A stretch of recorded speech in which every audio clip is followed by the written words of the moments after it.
All right, good morning, everybody. Good morning. And greetings from the land of make-believe, Washington, D.C.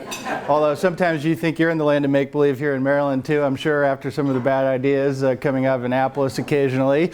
But it's good to be here. I travel often around the states. I've been in all 50 states working with our ALEC legislators over my 15 years or so of doing this. But it's always great to not have to get on an airplane and be able to come out to a friendly audience and see some great friends like Delegate Krebs and Delegate Kittleman and my good friend, in my mind, always the senator from Howard County, Gail Bates, to see all of your smiling faces here. And with ALEC, we've had some great Maryland leadership at ALEC, my organization. Delegate Krebs currently serves as our state chair here in Maryland, and Senator Bates was on our National Board of Directors and also chaired our tax committee at ALEC, which I oversee. So he's had some good representation. And, you know, the thing about ALEC, we've been around 45 years now. We talk about these principles. These are our guiding principles: limited government, free markets, and federalism. So awfully kindred spirits when it comes to Maryland Free Enterprise Foundation here. But when we talk about those issues, let me just predicate my remarks by saying, you know, this is not a partisan issue. These are not partisan principles, or they shouldn't be anyways. If people want to make them partisan principles, that's on them. These are quintessential American principles that have made this country the envy of the rest of the world when it comes to competitiveness and economic growth. And today, what I want to talk about is, don't take anything I say from a partisan lens. What I want you to think through is up or down, not left or right, as Ronald Reagan would always say. And what is it going to take to turn Maryland around? Because clearly that's needed.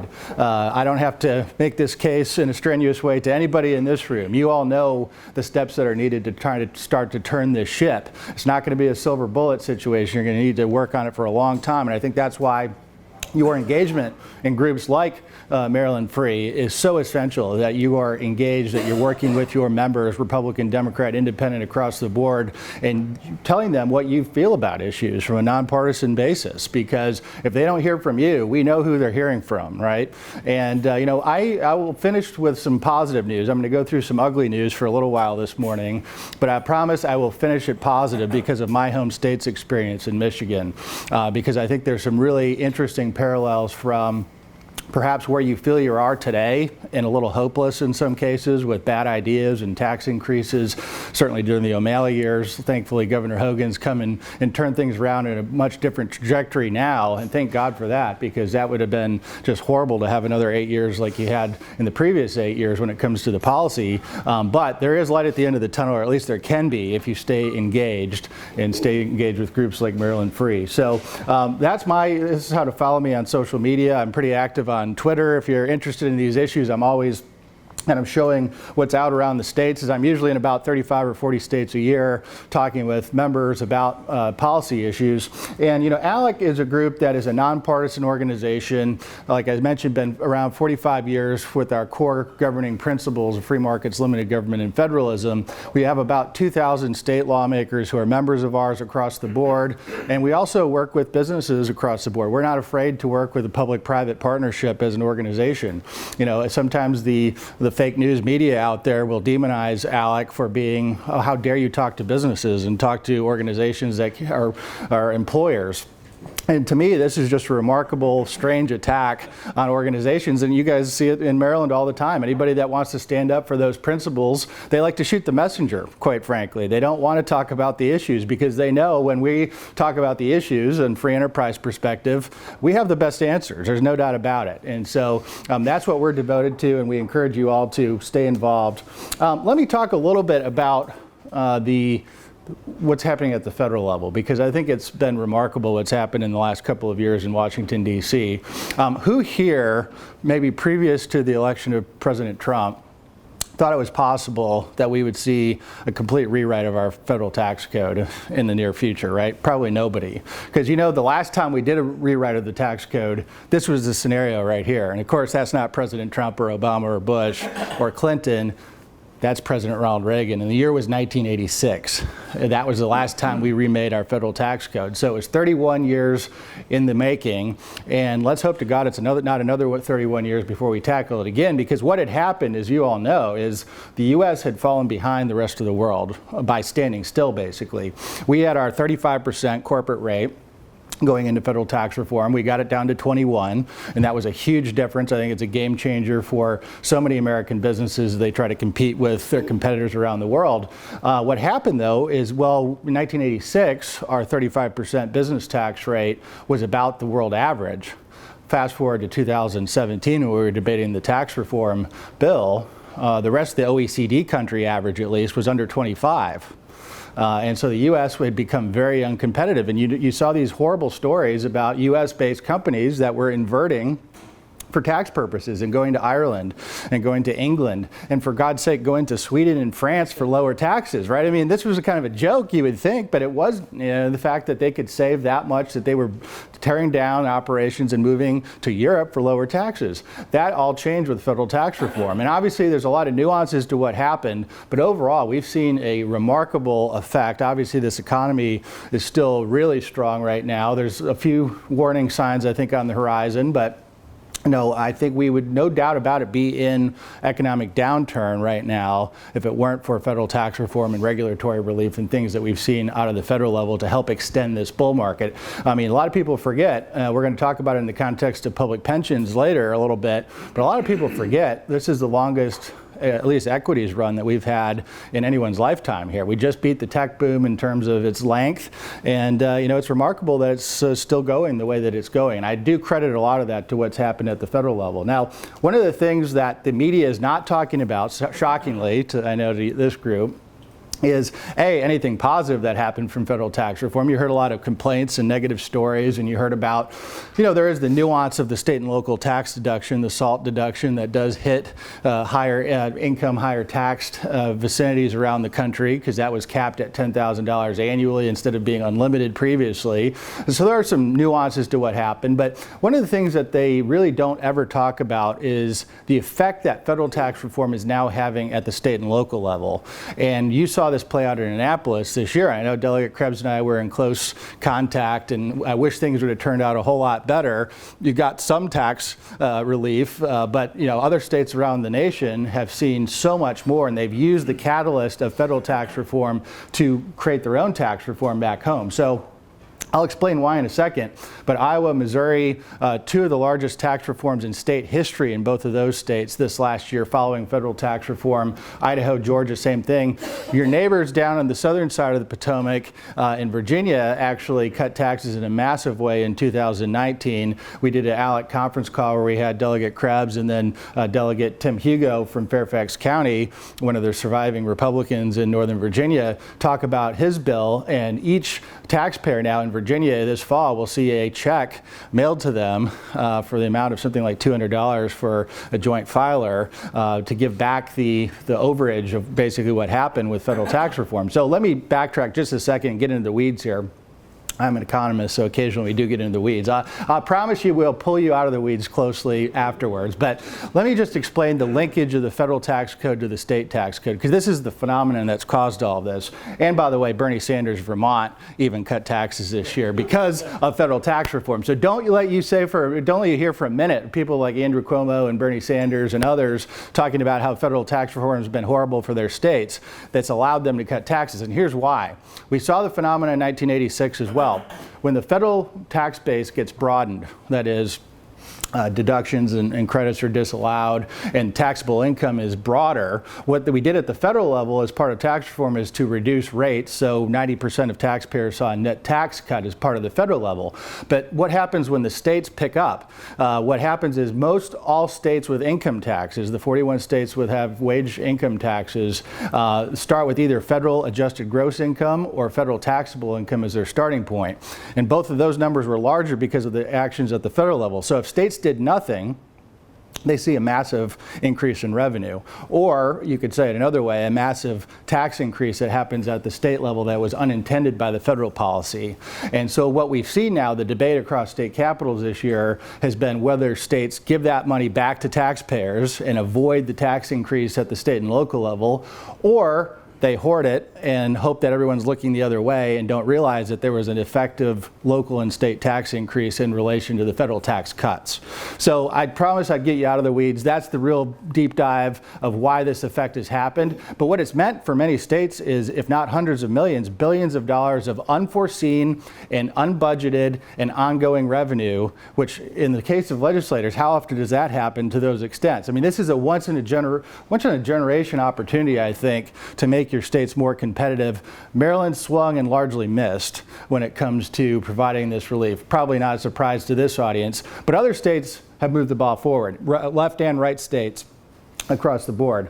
Now, the other trends nationally, which I think are playing into the revenue picture at the state level, is the Wayfair decision. Anybody follow that decision? I know this is a controversial issue. Personally, and I'll give you a long story after this breakfast if you really want me to go into the weeds on that one, because that is a weedy issue. I don't like how it turned out in the U.S. Supreme Court. I think it's going to be bad for long-term for interstate commerce and for complexity and for small businesses that are looking to sell across state lines, because now all of a sudden you have the case was basically related around internet sales taxes and for companies that didn't have physical presence in states, and now states are able to have them be their unpaid tax collectors, more or less. That's the oversimplified way of what happened there.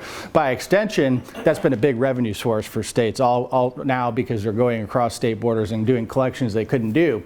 Now, of course, the New Jersey case on PAPSA was the case that legalized sports betting.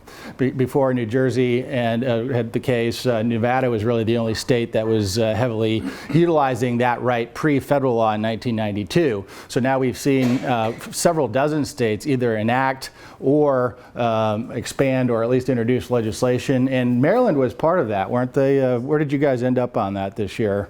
There was legislation filed, but it didn't go this year.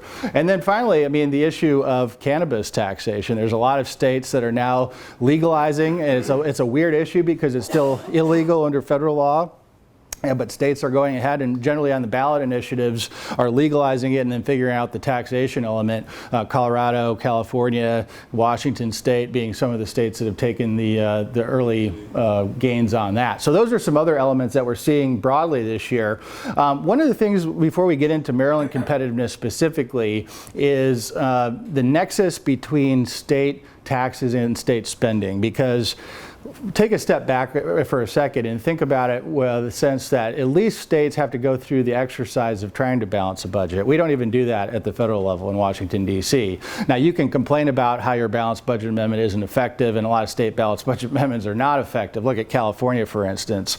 But you do have to go through the exercise. You don't have printing presses at the state level. You do have to go through this idea that spending is taxation at the state level. And the sooner everyone gets on that same page, whether you want bigger government or smaller government, I think we're all in a better spot. And that let's not pretend that when we're spending and overspending, that doesn't mean a future tax increase at some level. But what we're trying to do is kind of think through. Right now, I think it's a dangerous point for fiscal conservatives and those who believe in responsible size of government, because right now the times are so good because of all the things we've just talked through. Revenue streams are new, the economy's hot right now, and we've seen. I've been doing this long enough, and you all have been following this long enough to know this is a business cycle issue. The good times never last forever, even though people think they do. And right now is a dangerous point because states are spending too much. No doubt about it. I think in many cases we've seen double-digit spending growth in the last fiscal year across states, which is clearly not sustainable. And the question is not obviously if, but when the downturn happens, how are states going to start to prioritize, just like you would as a business owner or you would as a taxpayer with your family budget.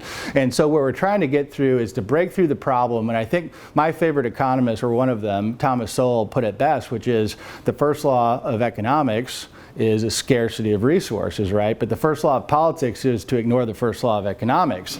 And that's kind of where we're at right now, is we have forgotten that basic point and we're setting ourselves up for failure. And I tell you what, for those of us who believe in competitive business environments and keeping the cost of business down, this is very dangerous, because this crisis mode budgeting of what happens in states like Maryland and California and Illinois and New York is how we end up losing, is because they set us up for failure by overspending and then kind of building building up these baseline budgets, knowing the crash is going to happen at some point. Maybe they don't think it's going to, but we know it's going to happen. And then when it does, oh, we've just built our baseline budgets up by 20 or 30% over the last few years.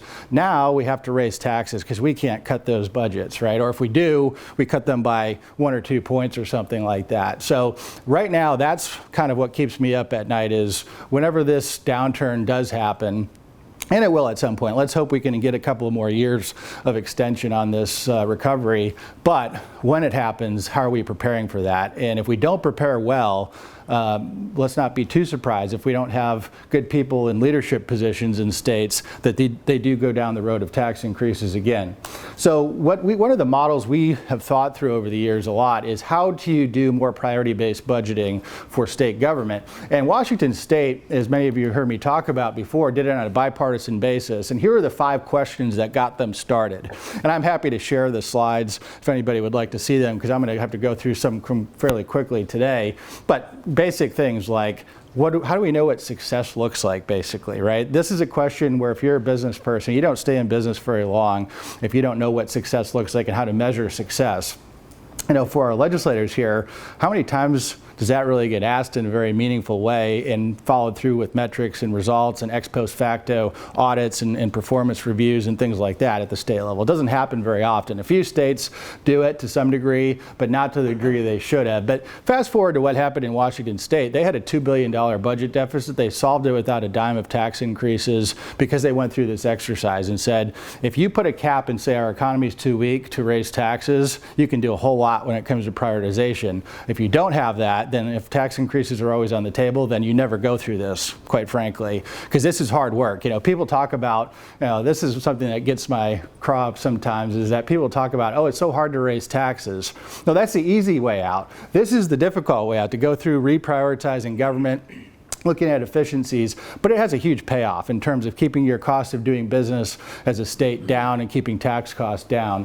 When it comes to the principles of taxation, these are the things that, and this is something that Senator Bates and others have worked on at ALEC. Here's what we boil it down to. You can have probably 1,000 principles of taxation. Everyone views it a little differently, depending on how your particular outcome is in many cases, unfortunately. But when it comes to basic principles, simplicity and transparency, awfully straightforward. The third principle hangs a lot of people up, and that is the issue that government shouldn't be in the business of picking winners and losers when it comes to the tax code in our view. Now, obviously, it's a principled view. Some people would call it an ivory tower view and a think tank type view. And we know how things work in the real world, that people have to try to get their lowest effective tax rates possible to stay in a particular location and many times. But is that the best long-term policy? And I think the clear answer is no. And we've seen this play out across states many, many times, and that many times, in my view at least, the states that have the biggest problems when it comes to overall tax burdens and high rates are the states that engage most in the favoritism and the special credits and the special carve-outs and the special deals to one company over another or one industry over another. You know, you've probably all seen the New York ads that they've run across the nation now for years saying, come into New York for lower taxes because we'll give you a special deal if you invest in one of our little carved out zones. I think they call them enterprise zones of sorts. I think empire zones is what they call them up in New York. And, you know, the fast forward to the results from what happened in New York is they spent tens of millions of dollars on a national ad campaign, which first clue is, if you're spending tens of millions of dollars on a national ad campaign as a state, you're not in very good shape to start with. But secondly, you know, nobody bought that. Like, nobody thinks New York is a good place to do business. You know, I tell that out in places like Wyoming and Utah and other states that are really fiscally conservative and low tax, and they just laugh at me when they say New York's saying that it's a low cost of doing business in New York, and it's like they just don't buy it. But you look at the numbers of what New York came up with, and it was something like $55 or $60 million spent in the first year of this program on TV ads, and it created a grand total of under 100 jobs. Like, the entire program, and it was probably all ad makers and videographers. Sorry to our videographer in the back of the room. But that's basically, I think, the epitome of what not to do, is have to go out there and do all these things and jump through all these hoops to get some sort of a special deal versus just keeping taxes low for everybody and let the free market win. Let the best man or the best woman and the best products and ideas and services that you're providing be the one that is the beneficiary of the tax code. And then finally, predictability is key. People don't want to see the rules of the game change after they've made, of course, their investment decisions. That's why the states that do well in our book, Rich States, Poor States, that do well in How Money Walks, and some of the other books, like Utah, have some of the best predictable tax codes, and they know if a business is going to invest in Utah, that the people of Utah, the legislators of Utah, are not going to come in and do something retroactively or even years into the future, because you know the philosophy of a state like Utah. And then the most important principle, obviously, here is the competitiveness principle or the pro-growth principle, because you can get all the others right, but if your tax rates are too high, and even if your sticker rate's too high, and you have credits and deductions that get the effective rate down, it doesn't matter. A lot of people just don't consider you for the game if you're not in competition when it comes to the overall top rate. So one of the key factors, of course, of our research is Art Laffer. He's been working with us on this project, and wasn't that awesome to see him win the Presidential Award for Freedom the other day? That was just remarkable to see that. Unfortunately, I was traveling and I missed the ceremony. I was so bummed, but it was so great to see it all over the national news. But of course, he came up with this idea that really did change the world when it comes to public policy making and tax policy, and that is the Laffer curve. You've all heard it. You may have seen people sketch it out on a napkin like he did, as a legend would have it, with Dick Cheney and Don Rumsfeld one day at the Hotel Washington next to the U.S. Treasury Department. And, you know, it's gotten a lot of negative attention over the years because I think fundamentally some people just don't understand it or don't want to understand it. Similar to mailing books to folks that don't read it, maybe.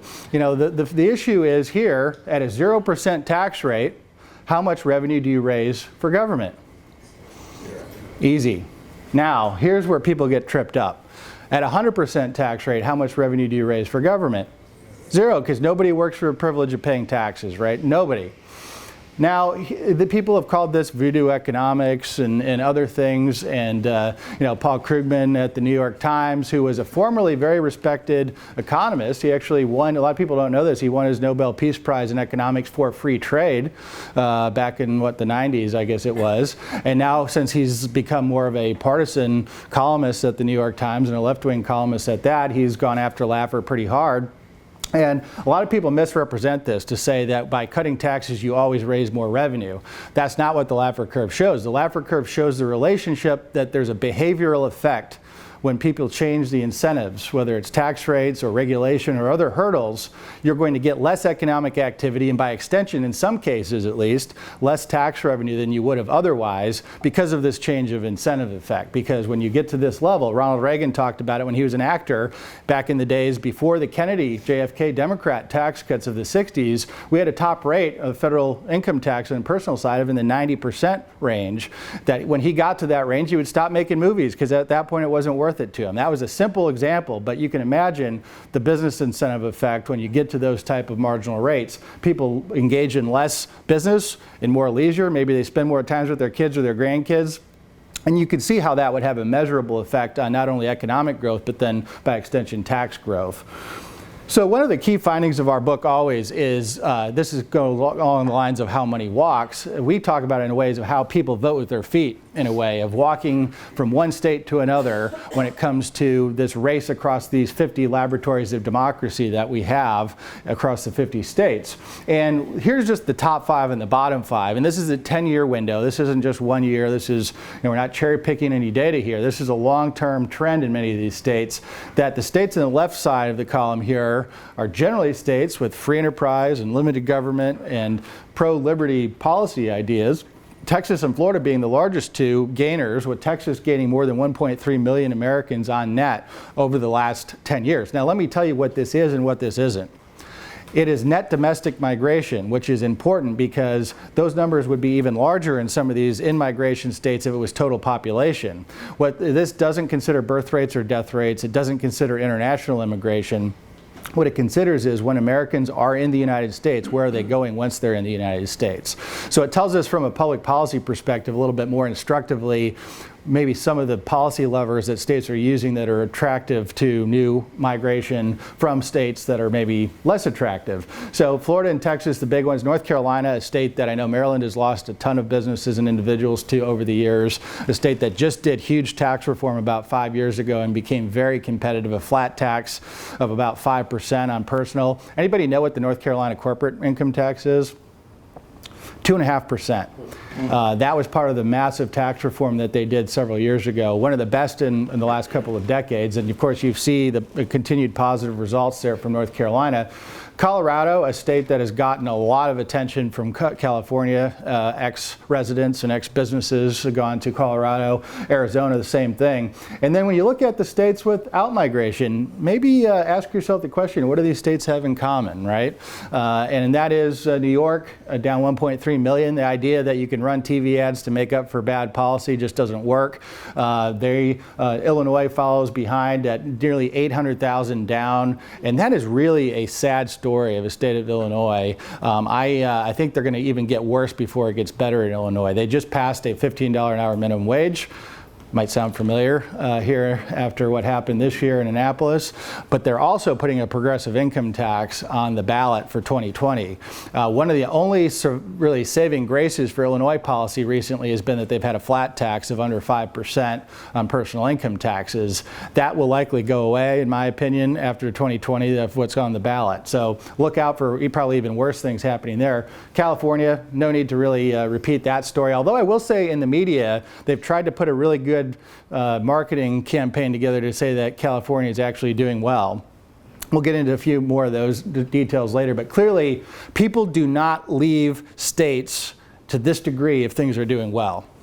The proof is in the pudding. You can talk about short-term trends on GDP or other things, or even revenue for the state, because they had some big tax increases, but people don't leave states like that if the economy has economic opportunity. That's one of the key lessons from rich states, poor states. And then New Jersey and Michigan, unfortunately, my home state. Now, I see my slide was doctored here by someone that might have the name Dwayne. So this was supposed to be the big house here in Ann Arbor, and largest stadium in sports in the U.S., of course. Now our football team need a little improvement to keep up with our stadium in terms of the top stadium in the country. But if you were to fast forward to Ann Arbor, this is 113,000 people roughly seat in the stadium at the big house. And when we talk about these numbers right here, people's eyes kind of glaze over occasionally. They all look like big numbers. But when you think about it, over a 10-year period, New York has lost 13 of these stadiums full of taxpayers to other states. And now they complain that they have a budget shortfall in New York, right? And they want to blame this on the Trump tax reform package and Governor Cuomo sued against the federal government because they thought they were being discriminatory against high tax states. Guess what? No, they got bigger problems. They had 1.3 million people decide to go to another state. And that's really the crux of it. Now, from a political perspective, it means a lot for political power. New York, over the last 50 years or so, has lost 14 congressional districts on net because of the loss of population. That has a huge political consequence on New York's political influence. Now, some people may like the fact that there's not more AOCs roaming the halls of Congress by them being down 14 members, but you really do look at what the effect has been. Pennsylvania down 9 members of the U.S. House delegation. Ohio down 8, sorry. I mean, Michigan's only down 3. Ohio's really losing population as well. And then 2020. This is really interesting too. There's some fun stories here. This is out of current projections, the states that we think will lose and gain different congressional seats based on reapportionment after the 2020 census. And as you know, most congressional districts hover around 700,000 Americans to the district. And so we think some of the big winners will be states like Florida and Texas. Florida's going to gain 2 seats. Texas will gain 3 new congressional seats after 2020. And then the losers, New York's going to lose 2 congressional districts additional to what they just have lost over the last 50 years. Now, I put an asterisk on some of these because we don't know if it'll be -1, -2 in some cases, or 0 or -1. But California stands out as a story that is worth repeating, and that is California, since statehood roughly in 1850, always gained congressional seats every 10 years. Fast forward to 2010, California did not gain a congressional seat for the very first time time in state history because of the impact of outmigration that we talked about. Even with international immigration coming in, even with birth rates over death rates, they have now gotten to a point where they lost the ability to gain a seat. Go to 2020, it looks like California is on the very verge of actually losing a congressional district because of the outmigration. So don't let the mainstream media headlines fool you. California is not doing well overall, and the population losses are a good signaling factor as to why. The other kind of broad key finding from rich states, poor states is not all taxes are created equally. Some taxes matter more than others when it comes to economic growth. And it turns out, based on our research, but not just our research, OECD that follows this internationally and other groups have found that taxes on capital, whether that's business income taxes, personal income taxes, since on the personal income tax side, so many small businesses file on that side, it's really a very capital intensive tax, but capital gains and dividends and any other capital-based tax are the most damaging in terms of economic growth. That is pretty clear based on the research across the board. So one of the things every year we do is look at the 9 states in America that do not have a personal income tax whatsoever on wage income, and compare them with states, unfortunately, like Maryland, who falls into the category now of being one of the states with the 9 highest income taxes. And this is combined state and local. So we take the average combined, which is obviously very high in many of the counties and cities here in Maryland. And we look at GDP growth, population growth, receipt growth of tax receipts, and job growth, all kind of the key metrics of economic health. And across the board, the states without personal income taxes vastly outperform the states with high income taxes. Now you might just say, well, Williams, this might be a small phenomenon, or you might be cherry picking the data. This is 10 years of data here, but I will say Art Laffer has 50 years of data going back previous to this experiment, and every 10-year period over the last 50 years that he has demonstrated, states without a personal income tax have outperformed states with high income taxes. Now you can get into the weeds of correlation is not causation. There's some great causal evidence and academic work to show this, but I don't need to tell you this. You're business owners and you know exactly how much income taxes matter to decisions, whether it's expansion decisions, location decisions, so many other things, and hiring decisions. And then let me say, maybe to those that don't care as much about economic growth, that want the tax code maybe to be used for other purposes like redistribution, this ought to be a wake-up call, because the most volatile sources of revenue are capital-based sources of revenue. So business income taxes, that's the real jagged line here, is the corporate income tax. The boom and the bust cycle that we talked about, that's so important, I think, to avoid. That, by the way, even outgoing Jerry Brown, the former governor of California, before he left office, has said, we have become so dependent on capital-based taxes and progressive taxes that this boom and bust cycle has got to end in California. This would be a really big point, I think, is a bipartisan point that everyone should be concerned about. As you rely too much on income taxes, you get a volatile revenue stream, and it really creates problems for appropriators and budgeters and good budgeting practices. So to our rankings of the states, this is the 2019 Rich States, Poor States ranking. We rank on 15 different criteria on taxes and regulation, labor policy across the board. And now we've done this. This is our 12th edition of the rankings. This is the most recent edition of the hard copy. So we release it in 2 parts every year. Around tax day every year, we release the new rankings so you can talk about it at tax day and your town halls and things like that. But then right now in the process of writing the chapters that create the full edition of the book. And so the top 10 states this year, probably not a big shocker that Maryland doesn't crack the top 10 this year of this group. But Utah is number 1, and they've been at number 1 now for 12 years in a row. I was just out there in Salt Lake a couple of weeks ago giving a talk, and I will say it's really nice to go to places where you rank them number 1 all the time. They really like you for some reason. I don't know why that is. I don't get the same reaction in New York. But Utah has a couple of keys. Let me just talk briefly about, I think they've stayed at number 1 for all these 12 years and things that they've done right. Overall, I talked a little bit about their prudence in balancing budgets and taxes earlier. But a couple of the other factors, they have been, one thing that's been really important is, anybody complain about property taxes here, right? They're a little high probably. You've complained about them. Legislators hear about those complaints a lot probably. One of the things that Utah did, I think, is phenomenal, and we're going to be considering it as ALEC model policy this summer at our meeting, is they put together, they call it a truth in taxation law that they passed in the 1980s. Because in my view, one of the biggest problems with property taxes is the assessment-driven property tax problem, which no recorded votes in many cases are ever taken. People will tell you at local level that property tax levies have been cut, but you realize your bill is higher than it was the year before. What in the heck happened? It's because of the assessment-driven process in many cases that's out of control, and many, especially the cities and counties that are a little greedy with your tax dollars, is that's a hidden way to raise your taxes without anybody having to take political accountability. So what they did in Utah was said, well, we're not going to limit you at the local level of raising property taxes, but if you do, you need to have a public hearing, a public vote, and get public input and go on a recorded vote to say, here's who raised your taxes on assessment or rate. And that's been very effective to keeping property taxes in check, even as the population's boomed in Utah. Another thing is they have done what every state probably needs to do eventually, and some states have already gotten there, is tackle the massive issue of unfunded pension obligations. This is an issue that it threatens the future of every single state. I think it's maybe not even an over-exaggeration at all to say that this is the existential financial problem facing states and state budgets, and by the way, by extension, taxes. If you ever want to get taxes down in Maryland, somehow there's got to be addressing the issue and starting to solve the issue of these massive unfunded pension obligations. And Utah did. They transitioned to more of a defined contribution style plan that everybody in the private sector went to, because guess what? Private sector companies actually follow real accounting rules when it comes to their pensions. They follow their under ERISA laws if they have defined benefit plans remaining. And that people go to jail when you don't do the right thing in defined benefit pensions. And we had a long history as a nation to learn that people needed to be held accountable in some cases because games were being played with people's pensions. Guess what? The public sector doesn't follow those rules.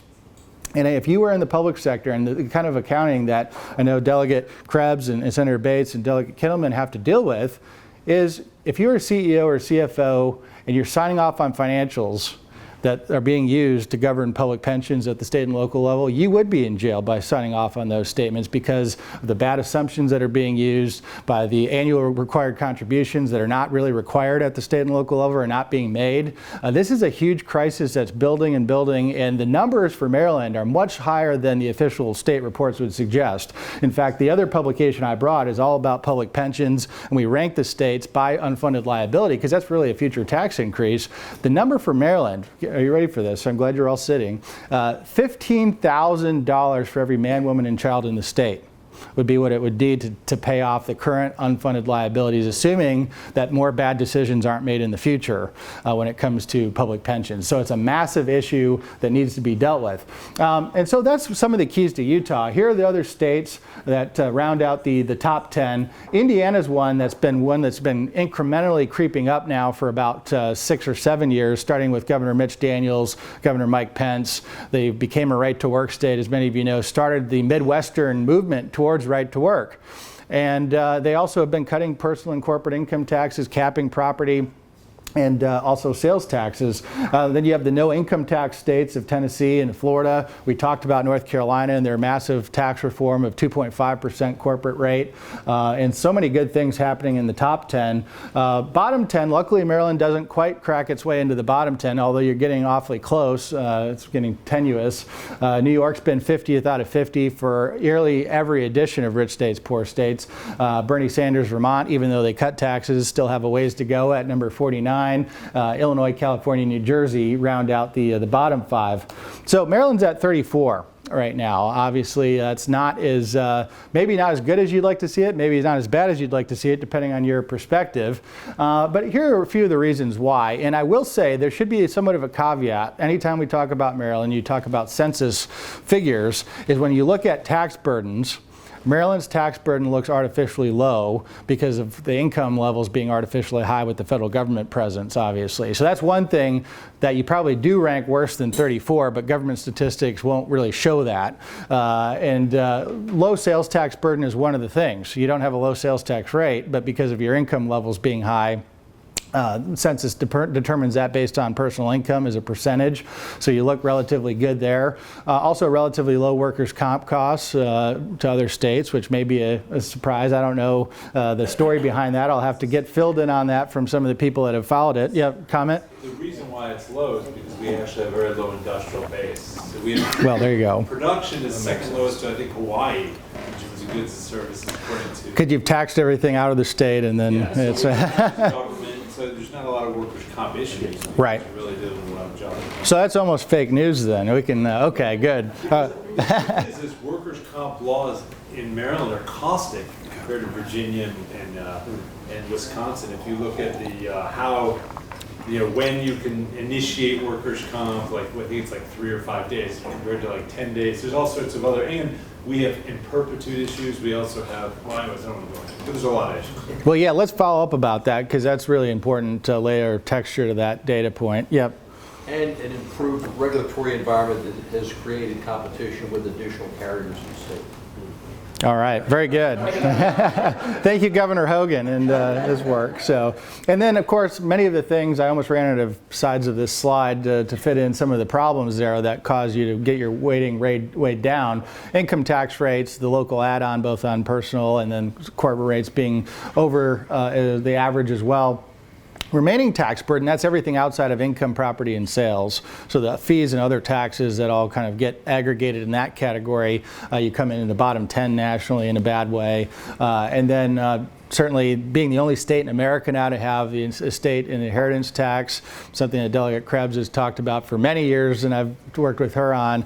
Even New Jersey repealed, that was the other state that had both, even they repealed one of the two, and I forget which one it was, under Governor Christie as one of his deals before he left office. So you do stand alone as one state out of the 50 that have both an estate and inheritance tax. And by the way, that's a big deal for a lot of people when they look towards retirement. There's a reason Florida is awfully attractive, and it's not just the beaches. It's no personal income tax, no death tax, and the Carolinas the same way. In fact, we've seen tons of states over the last decade repeal their state-level death taxes because they realize it may not even raise much revenue at all when you consider the out-migration effect. I mean, you had this situation in New Jersey where, anybody see this in the news, David Tepper, one of the richest people in New Jersey, a hedge fund billionaire, left the state of New Jersey, moved to Florida. And New Jersey legislators had to come in and during an interim session realize they had like a $20 million budget shortfall because one individual decided to pick up and leave, and he left because of obviously better conditions. Then right to work is a big deal. It's a yes or no variable, really, when it comes to our report. And the Midwest has moved dramatically in that direction because of the Indiana effect. Once that domino fell in Indiana, you remember the political circumstances where they didn't get it done in the first year when Mitch Daniels was governor. You remember the Democrats fled the state of Illinois, went and denied them quorum, so they couldn't even vote on right to work. They came back the next year, I think, because of the deal they crafted to get them back. Voted on it, it passed. Fast forward to what's happened across the Midwest, states like my home state of Michigan, Wisconsin, birthplace of UAW, birthplace of progressive movement, becoming right to work states, I think is really remarkable. I think that's been a game changer for the Midwest, and we've seen the results afterwards. The top in Maryland, because that's what drives our budget. Oh, absolutely. Yeah, no, that's right. And here's the overall, I didn't have a chance to go into as much detail as like today, but you can go to richstatespoorstates.org, which has the 12th edition rankings all preloaded, and you can go and click on each state to see how that state ranks, and also historically where you've been for all 12 editions of Rich States, Poor States. And the other thing that we allow you to do, which is kind of fun, is you can go into a particular state page, and then you can hit this red button and adjust policies, and you can say, what if we became a right to work state? What if we cut taxes to 5% like North Carolina? What if we had a 2.5% corporate rate like North Carolina?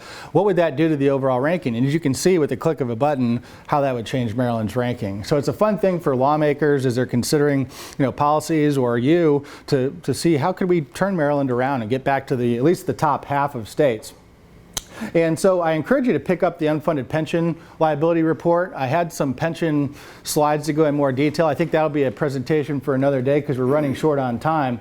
But let me just leave you with this, is don't take my word for any of this as free market economist Jonathan Williams. I want you to take the word of a negative example and a positive example to close. The negative example is a state of Connecticut. Many of you know that state back up until 1991, I guess it was, didn't even have a personal income tax. They would have fallen into that category of the states we talked about earlier. They created a personal income tax because of a budget crisis. Never let a good crisis go to waste. And that's exactly, they've grown it up over time, become a very high tax state. And outgoing two-term Democrat Governor Daniel Malloy, and by the way, during his tenure, they lost a little family business by the name of General Electric, who left Connecticut and went, do you know who they went to? Awesome. Massachusetts, right? And if you're losing, there's a joke there somewhere, if you're losing companies to go to Massachusetts for lower taxes, you've got real problems as a state. But here's the takeaway from Governor Daniel Malloy, who is the head of the DGA, pretty liberal Democrat. He said, I've raised taxes multiple times and it's not working. Spurring economic growth is what's necessary. Don't take my word for it. Take the liberal Democrat governor of Connecticut, who learned the lesson the hard way of what's happened there. And then my home state of Michigan. That's the optimistic note, where I think there are some parallels to Maryland. That, we were a single state recession, double-digit unemployment for a decade. When I graduated from business school, there were hardly any private sector jobs available. We were losing our kids and our grandkids to other states for pure economic opportunity. We were spending a ton on K-12 education. We have great institutions of higher education like University of Michigan, and we were losing them, though. We were spending all that money, and then we were educating, in essence, the workforce of Texas and the workforce of Florida and the workforce of states that actually got it right when it comes to competitiveness. But Michigan turned it around. We realized that we needed a different sense of outlook and business environment. We became a right-to-work state, which, frankly, ladies and gentlemen, I didn't think in my lifetime I would see my home state of Michigan, the birthplace of the UAW, a right-to-work state. And also, they repealed onerous prevailing wage laws when it comes to school construction and other things like that drove up tremendously the cost of building new schools and renovating. And then we cut taxes. We actually had one of a horrible corporate tax regime called the Michigan Business Tax, which was a kind of a very strange corporate income tax, gross receipts tax hybrid that for businesses that were dealing in multiple states, it was one of a kind that created huge compliance costs in addition to the tax burden. We repealed that and went to a flat 6% corporate income tax, in addition to other tax reductions to make Michigan more competitive. So let me just say, before we get to any questions if we have time, if we can turn it around in Michigan, you can turn it around anywhere, including Maryland. So that's the optimistic note I promised I would end with. Thank you very much to Dwayne, to Maryland Free for being back. Thanks very much. Great. Questions? Yeah. I'd be curious, I see some anomalies, right? I looked at New Hampshire, which seems to have recently been rated one of the worst states in terms of economic growth, compared to Vermont, which seems to be doing pretty well. Do you have any rational reason as to why, we saw Arkansas was in there. I didn't, any thoughts as to... With the, are you talking about the new CNBC rankings that came out this week? So there's a lot of different ways to rank states. I mean, there's a ton of, in a way, there's almost a proliferation of indices that you see these days. And I think the getting down to the basics of what they're measuring is always really important. Our ranking is only 15 factors. We could be measuring probably 1,000, like I mentioned. But I think the things that are important that we look at are, we know that all of our variables matter for economic growth based on the academic evidence, the business evidence, experiential. But then secondly, I think is just as important, if not more important, and this is where some of the other rankings and indices fail, is they're not things that state lawmakers actually can control in many cases, where our rankings are. And we know that each and every one of our policy levers to move your score in rich states, poor states are things that Delegate Kittleman and Delegate Krebs can control down in Annapolis, or hope to control if you have the right friends around you. But that's the thing, some of the other rankings will look at nebulous factors like quality of life or things like that. And it's like, well, that would be great if we could just legislate quality of life, but that doesn't happen, right? And so the other thing I would point to that you see some outliers is, depending on the time frame that people are looking at, sometimes states do catch-up growth where they had a decade of lost growth. all of a sudden for a short period of time they catch up and they look like they're leading the country in economic growth. And it depends on the window. And then also it depends on their competitor states too. Oregon does very well in terms of economic growth in some measures. And you know, the more I looked into this, Oregon has very bad policies. In fact, if you followed what happened in Oregon this year, they just created a business gross receipts tax. They doubled their gas tax. They did a lot of things that were very anti-business, and they almost passed a statewide cap and trade bill that was worse than California's. The Republicans left the state, if you follow that whole drama that happened nationally. But one of the reasons why Oregon, in my view, has stayed afloat is catching up from past lost growth, but then also they're less bad than California, and they're in the region. And a lot of people that want to retire for low retirement costs, no sales tax in Oregon, they will leave California, go to a high tax state like Oregon, but realize that they're still saving money. And so sometimes that's another factor for some of these anomalies. Yep. Just out of curiosity, all of these people who are leaving the bad states and going to the good states, do they take their voting preferences with them, and are they going to turn the good states back? Well, and so let me just preface this with, this is not a political answer, and that's a good question for political scientists. As the economist, I mean, I think from a engagement perspective, and you know, I think Dwayne would back me up on this, I know he would, is that this is why it's so important for lawmakers such as yourselves and for groups such as Dwayne's and this organization to help people connect the dots, not from a political perspective, but from a policy perspective, to say, why is it that you didn't have economic opportunity or a job or a good paying job and you were underemployed or unemployed in a state like New York or my home state that happened for so long in Michigan or California, but you went to Texas or you went to North Carolina and you went to Florida for economic opportunity. A lot of people are so busy, and they rightly so, raising their families and doing things, taking their kids to soccer practice and doing all the real life items, that they don't follow this kind of stuff on a day-to-day basis like you do and like we do. So it's somewhat incumbent, I think, on, I hate to turn this around on you, Delegate, but it's incumbent on you and it's incumbent on Dwayne and your group and groups like yours all around the country to talk about the policy differences of states and help people realize why. And employers as well. I think it's awfully important for employers to say, we're expanding in Utah, we're expanding in Texas, and we're moving our operations. We're not expanding in Silicon Valley, and we're going to the Slope in Salt Lake City, or we're going to Austin and expanding our presence there. Why is that? Help people understand, because I don't think intuitively people get the policy rationale. One of the, I always find is, I've been doing this in Maryland for a long time, lobbying in Annapolis, and Maryland is kind of a sectional kind of mentality. Over in the Montgomery County area, they have their own perception of what's good, and they feel they have it really good. So when you talk to them about the need for all of these things, it doesn't really register, because they don't have manufacturing, they don't want manufacturing, they don't see the need for it. They've got full employment. They don't look on Baltimore as being their problem. They see it as a problem, but not something that they need to worry about, except that it brings revenue. And it doesn't really factor into their idea of how Maryland needs to improve. In Baltimore City, when you talk to Baltimore City, the delegation there about, gee, we need to get our act together here, right to work would make, a real improvement in attracting manufacturing and such into Baltimore. Mm-hmm. They seem to think, look at you like you've got two heads, like, the unions would never deal with that, and they apparently, sold out to that group, and it's a non-starter. So, we can't ever seem to get them to focus on the idea that we actually could improve the economy for the people who need it most, which is the people in Baltimore who are sitting there with nothing to do or not enough to do, empty plants that could be revitalized and better jobs that could be lost.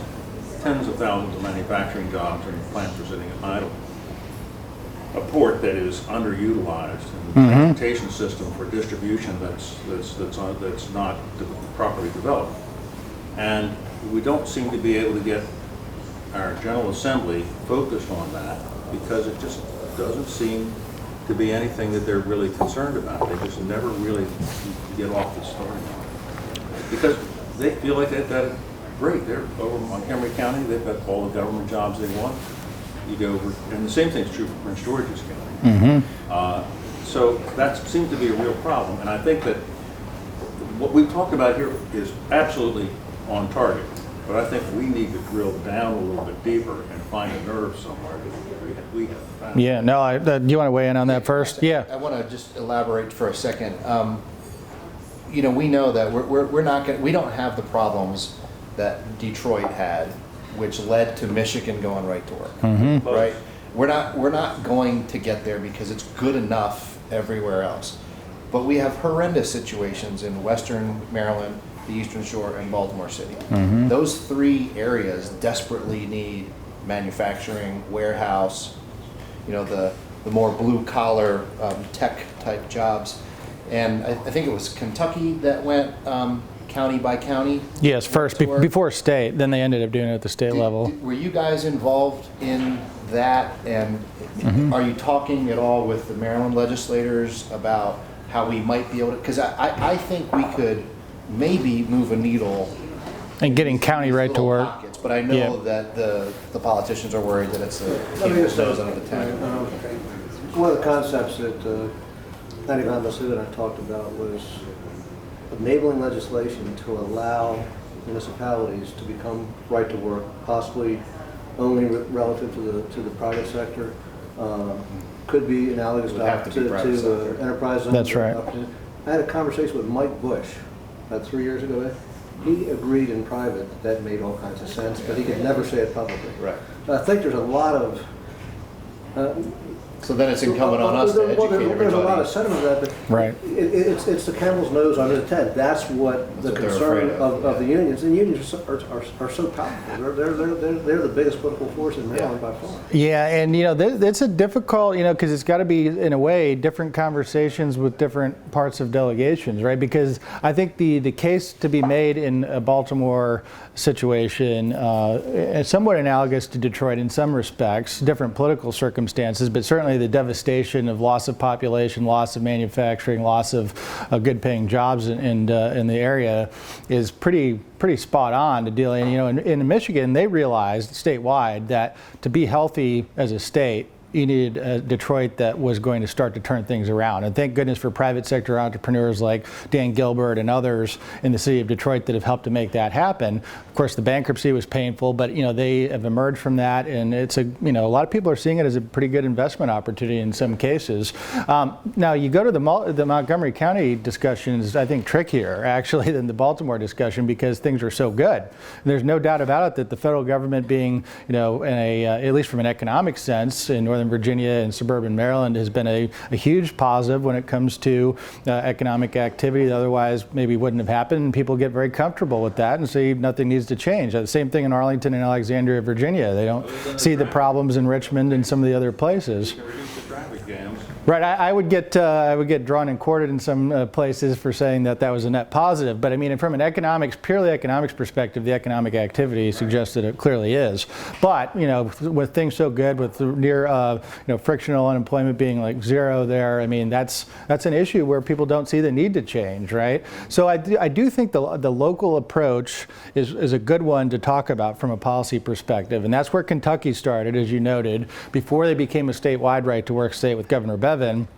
They started county by county, and I was talking with some folks in Delaware that were trying that strategy with Sussex County there, and then the Delaware General Assembly came in and preempted local right to work in Delaware and disallowed that option. I guess that's something that the states have, some of the left-wing states have kicked around. In New Mexico, they just did that too. That was a strategy to go after some of the pro-business counties in New Mexico, in the oil patch in the Permian Basin and some of those areas. They came into Santa Fe this session and say, we're going to disallow it, and by the way, retroactively ban any previous right to work that was done at the local level. So we've got a clear battle that's going on the issue, and I think that those that are anti-right to work do realize that this is an existential threat, because once you see some small successes, even if they're small counties, You see it work. and you see some companies moving in, it's really hard to argue with that. Well, I mean, I think that this is a great conversation here, and your suggestions are very good. But to do this, we can't work just at the state level. We really need to find a leader at the local level in Baltimore City. And the legislators at the local level are the ones that we need to focus on, probably city level too. Yep. No, don't disagree at all. Let's go ahead and wrap up. I know everybody's got other meetings to get to, and we can stick around and chat afterwards. Just make sure you all grab Rich States, Poor States. It's a quick read, but a very good read. And then also the pension reform booklet. Thanks again, John. Great, thank you. All right.